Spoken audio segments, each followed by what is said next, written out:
Hey everybody, it's Todd Nauck and I'm back with a new three-parter. This time I'm doing a Hulk and Wolverine sketch on a sketch cover.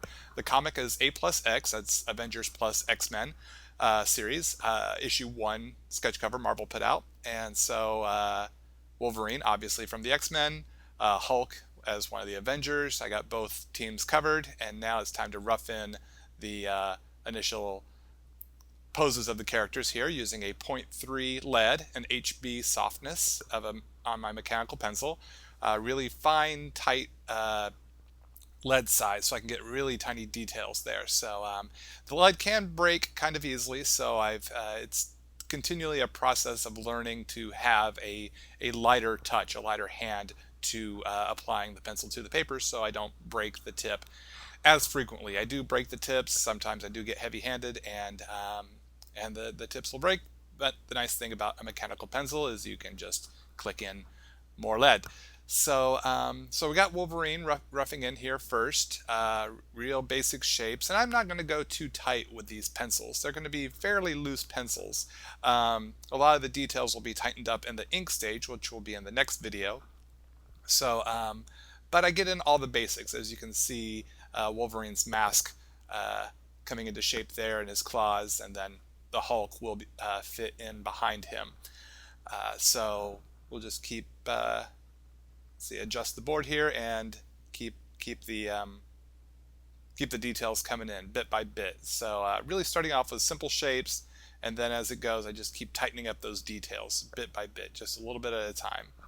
A question I keep getting here, I've noticed quite a bit lately. A number of y'all have sent me is about getting artist blocks, about not being able to figure out what you want to do next, or having trouble with a certain art piece you're working on, or an aspect of drawing that kind of gets you stumped, and there's sort of art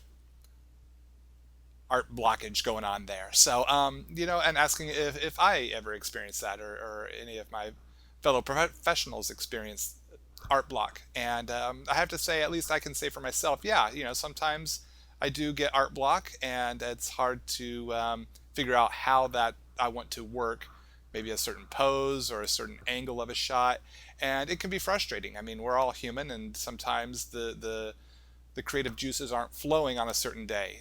And there are lots of different things to consider. Sometimes people think, well, I just not, the person thinks that they don't have the right information or right skills, and that's why they're having the art block. And maybe that's one aspect. But another thing to consider, I know for myself, is, am I hungry? Am I overly tired? Have I been working too long and my brain just needs a break? It needs to do something else.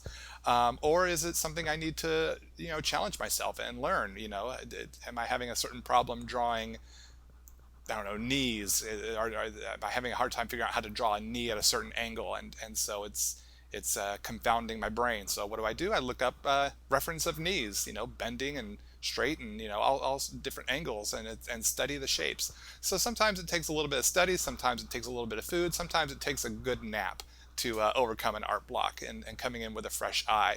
So when you reach those points where you're feeling frustrated and you can't quite solve the puzzle, take a little break.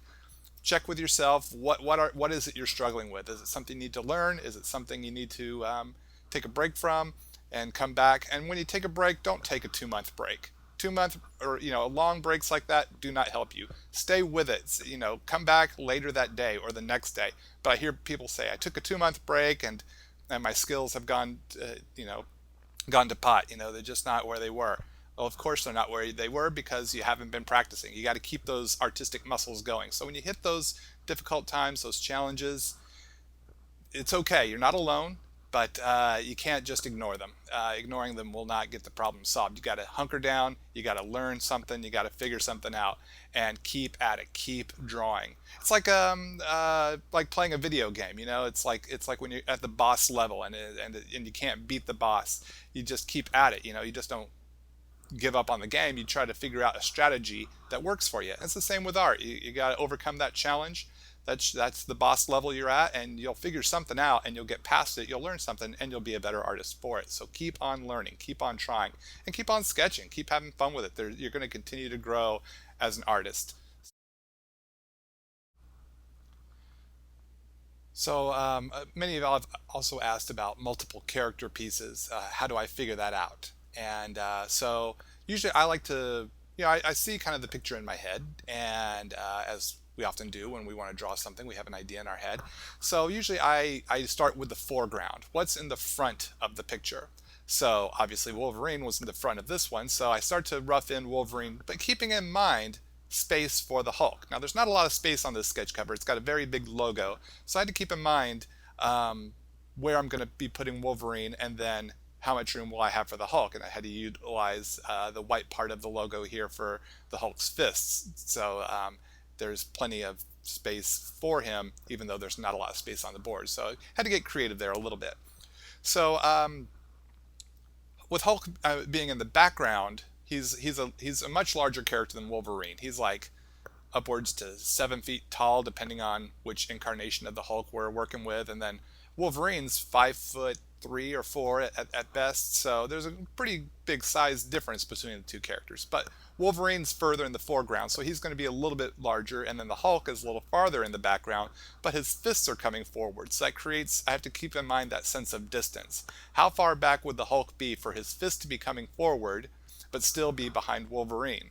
So it's a bit of, there's a lot of things to think about here, a lot of things to keep in mind, and that's the spatial relations of your characters and what they are doing.